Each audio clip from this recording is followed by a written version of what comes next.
can take under the Unilateral Declaration is to ask permission of the EU to leave, because it's either on the Joint Committee or at the arbitration panel. But crucially, with the arbitration panel, because we're covering Articles 167 to 181, is Article 174. Because the arbitration panel is subject to interpretations of EU law as laid down by the European Court of Justice.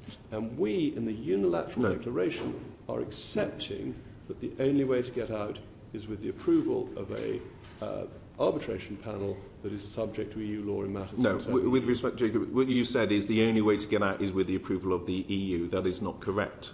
What this is saying is that the trigger, so what we are asserting here, in essence, is the trigger that we would apply in order to start. Now, where I agree with you is the process through doing so is through the mechanism that is set in with all agreement. But it is about what is the trigger. Now, I come back to where much of the debate has been, and in particular in the meaningful vote, was around the UK being trapped in a backstop where the EU was acting in bad faith, and not just the fact that that would have an indefinite nature, but also it would have a distorting impact on the negotiations themselves, that the UK almost would be required to concede aspects within the negotiation because, in essence, it had no right of access. And what the Unilateral Declaration is asserting is how we would trigger that mechanism.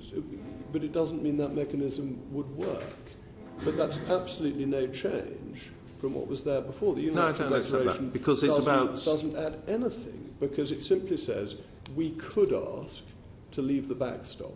We've always been able to ask to leave the backstop. That's not, in any sense, an improvement or a development. No, I don't accept that interpretation. Now, we'll have a longer session with the AG and his statement. But I think also in a sense, I mean, I said earlier that this is both a question of legal interpretation and political interpretation. The starting point for this is that neither side wants to go into the backstop.